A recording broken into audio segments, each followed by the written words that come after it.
Hello po! Kamusta po kayong lahat? Ako nga po pala si Stella. So, kung bago lang po kayo sa channel ko, don't forget to like and subscribe. And pinapaalala ko lang po, hindi lahat ay makaka-resonate sa reading ko. So, please take what resonates and leave what doesn't, okay? So, ngayon sisimulan na natin kung ano makikita natin sa general love reading.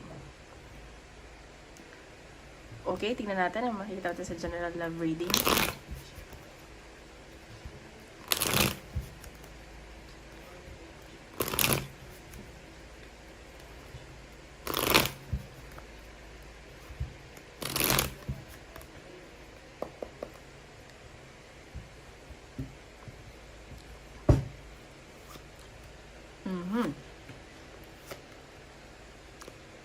Okay. So, ang nakikita ko dito, some of you, you guys are feeling broken, tsaka nag-overthink kayo. Kasi parang may affected na bata dito sa connection nyo. And, nakikita ko may pag-aaway dahil sa masasakit na salita. And, may nakikita din akong selosan at insecurity. It's either kadil nyo or is mas bata sa inyo or kababata nyo. And nakikita ko rin dito may temptation. Ganun. Tsaka may nangyaring third party sa nakaraan, alam mo yun, or paghihinala na may third party, so nauwian siya sa walang pag-uusap. Ganon yung nakikita ko. So, tingnan natin sa side ng person mo, yung energy ng person mo. Isipin mo yung person mo. Okay?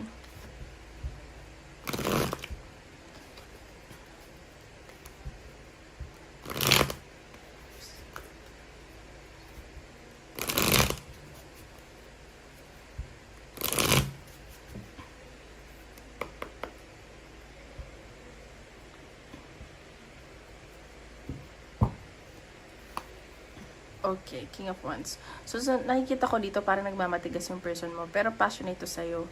Kumbaga, grabe yung nararamdaman niya sa'yo kasi nafe-feel niya na charismatic, ganyan. So, kumbaga, yung temptation din na nafe-feel niya sa'yo. O kaya, dahil siguro kaya nga may temptation na nakikita doon kanina is yung, yung person mo is madaling matukso. Ayun, kasi very passionate siya eh. Kumbaga, alam mo yun, lagi, alam nyo na yun yung word na yun. Yan natin. Nafe-feel niya sa'yo. See, ang nafe-feel niya sa'yo, nagpo-focus ka sa stability mo. So, parang nakikita niya na masaya ka naman, ganyan. Like, marami kang options, maraming offers sa'yo. So, parang hindi ka masyadong affected. Yun yung alam niya. Pero hindi niya alam na affected ka. Pero ikaw, tinatry mo naman na maging okay. See? Nafe-feel niya sa'yo. Gusto ka na itong asawahin. Nakikita ka niya as motherly. Parang, alam mo yun, yung personality mo as a woman. And gusto ka na ata nitong maging pamilya or asawa. Yun yung nafe-feel niya. So, tingnan natin kung ano yung intentions niya sa'yo. Okay? Yun yung energy ng person mo. Natin, intention ng person mo sa'yo. Oops. Lumipad. See? Yung intention niya sa'yo, gusto niya maging masaya ka. Tsaka parehas kayo na energy eh. Masaya kayo sa isa't isa eh. Like, very passionate kayo sa isa't isa. Yun nakikita ko. So, intention niya sa'yo, gusto ka niya na, ayun, mapangasawa. And nakikita ka niya as, yung pang long term, ganun. Gusto ka niya laging masaya. Tingnan natin, intention sa'yo ng person. See? Nag-hope to eh. Kumbaga gusto niya na maging maayos yung connection nyo. Parang kahit na sobrang negative yung nangyayari ngayon, nag-hope pa din siya. Yung intention niya is maayos naman, na maging maayos kayo. So, tingnan natin.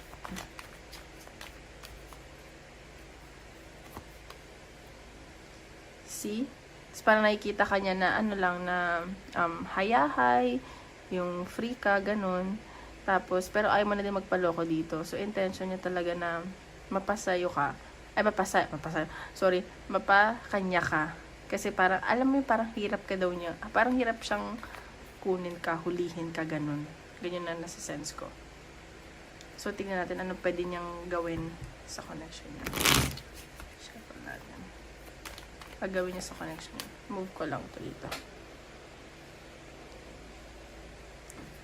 Gagawin niya sa connection niya.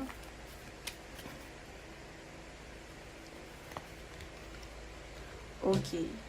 So, nakikita ko dito, gagawin niya ang lahat para makuha ka. So magiging toxic siya, para magiging siyang, possessive. Mag-ingat ka lang kasi parang, mo to, yung temptation talaga nakikita ko, gagawin niya lahat. Alam mo yun, handa siyang magpaka, mo yun, wild or something like that para makuha ka. Gusto ko talaga niya makuha. Ano.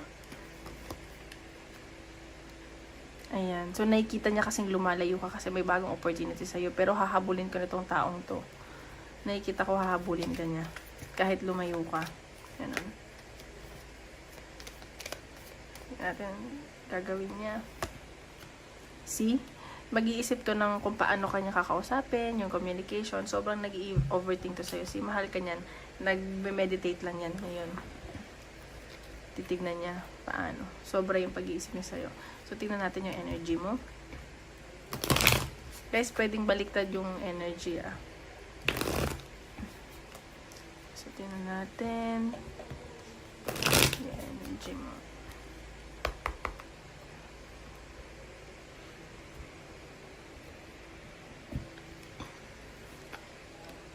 Okay. So, ikaw, galit ka sa kanya. Ganon.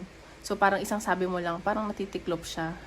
Tapos parang nilalakasan mo lang din yung loob mo, nagpapaka-strong ka sa nangyayari sa inyo ngayon. So, ayan. Yun nakikita ko. See, kumbaga parang ikaw, nagme-meditate ka din, parang, tinatry mo muna mapag-isa. Parang pinag-iisipan mo kung anong dapat mong gawin sa connection nyo, or papayagan mo ba siya, ganun, na pumasok sa buhay mo. Nakikita ko dito nag-iisip-isip kayo, kung worth it ba, ganyan.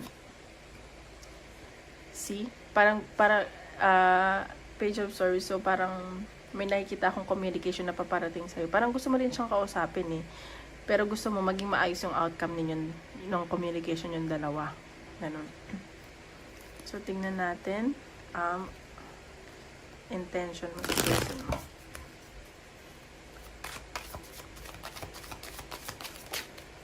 Oops. Knight of Wands. See? Kumbaga, maninigurado ka rin dito sa connection na to eh. Mahal mo siya deep inside. Sobra-sobra yung pagmamahal mo. Parang umaapo yung pagmamahal mo sa kanya. Pero naninigurado ka. Gusto mong, alam mo yun, like, kailangan sigurado at decidido ka sa gagawin mong desisyon towards him. Or sa gagawin niya sa'yo. Si Queen of Cups. Mahal mo, si same kayo na energy. Mahal niya naman yung isa't isa eh. Ganun. Mahal niyo yung isa't isa.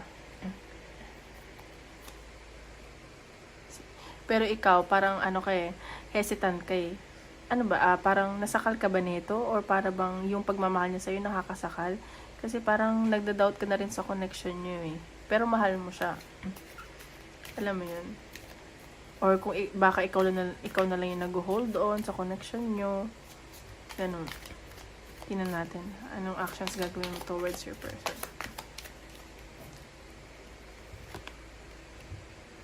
Si Six of Wands. So, ikaw, actions towards him, parang papakita mo sa kanya na bahala ka dyan, maraming nagkakagusto sa akin. Ganon.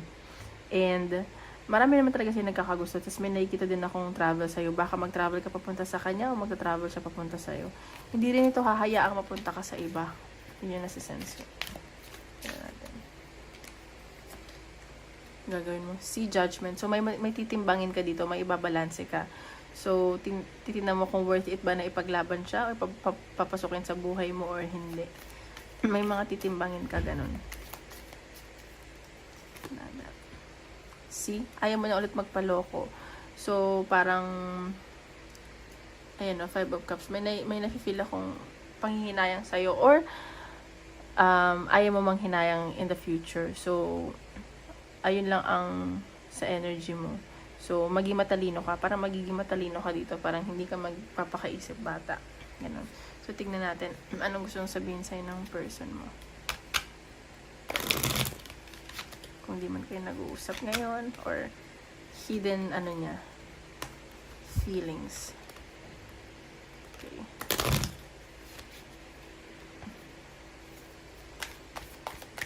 Hidden feelings ng person mo. See? masaya siya kapag malapit siya sa'yo, nakikita ka niya, ganun. Parang nawawala yung mga problema niya.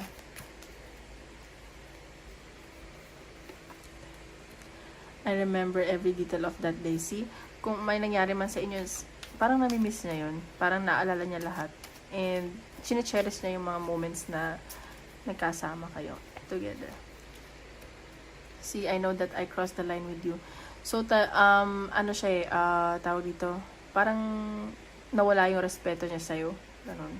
Yun na nakikita ko, parang, alam mo yun, hindi kanya nirespeto. So, nagsisisi naman siya. Alam naman niya yung ginawa niya. Yun na natin sabihin ng universe. Universe.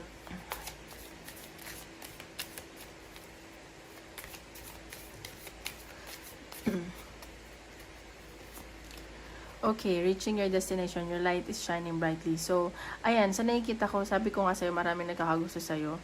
So, papunta ka na sa, sa point na parang iisipin mo na yung sarili mo kaysa sa ibang tao. And, wag ka lang daw mag-alala kasi you are beautiful on your own way. So, parang, kahit anong gawin mo, like, kahit na down ka man, magiging positive ka, parang may appreciate ka pa rin ng mga tao. Parang na-appreciate ka na din ng person mo ngayon na dati hindi ka niya na-appreciate. So, tingnan pa natin. View from above. Get the big picture. See? So, sinasabi dito na parang tingnan mo muna. For example, like, kung papapasok mo siya sa buhay mo, worth it ba? Kung ano ba magiging future mo sa kanya.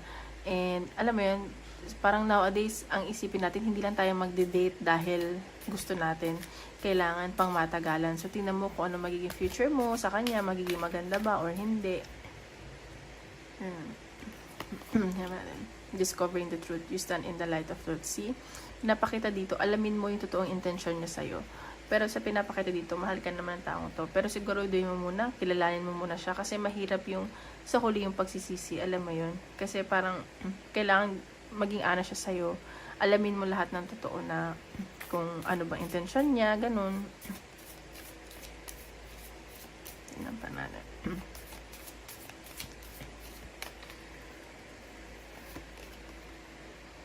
Escapist. Come home to yourself. See? So, sa ngayon, isipin mo muna yung sarili mo, magnilay-nilay ka, mag-meditate ka, kung ano ba talaga ang gusto mo sa buhay mo, ganun. Kumbaga parang, syempre, nasanay ka na sa kanya, or, alam mo yun, kasi minsan pag nasasanay tayo, natatakot tayo mawala isang tao. So, ngayon, maging komportable ka daw muna sa sarili mo. Yan na ba natin? Lighthouse, don't doubt your worth. See? You are enough. Huwag mong i-doubt yung sarili mo na kung worth it ka or hindi. Kasi lahat tayo worth it tayo. Huwag tayo magpapadala dahil, alam mo yun, dahil lang sa isang tao. So, isipin mo, worth it ka. Ganun. Tingnan pa natin. Be honest with yourself. See, maging totoo ka lang daw. Kasi, dun lang naman talaga ang sa kasagutan eh, pag nagpakatotoo ka sa sarili mo. Alam mo yun. So, kung, alam mo, wag mong itago, wag kang manahimik lang. So, sabihin mo kung anong gusto mong sabihin sa kanya, wag kang matatakot. Kasi parang dun ka makakakuha ng freedom. Okay? So, now, isip ka ng question. Sasagutin natin ng universe kung ano yung sagot sa tanong mo. Okay? Isip ka ng question. Okay? Kung gusto mo i-pause yung video, okay lang. Isip ka ng question. Okay, sagot sa tanong. In the near future. So, ito ang sagot sa tanong mo. Malapit na daw yan. Kung ano man yung tinatanong mo, so malapit na daw yan. So, ayun lang po. Maraming salamat po. Tomorrow ulit. God bless. Bye-bye. And guys, nga pala, kung gusto niyo magpa-private reading, message nyo lang ako dito sa Facebook, nasa description box below. Thank you. Bye-bye.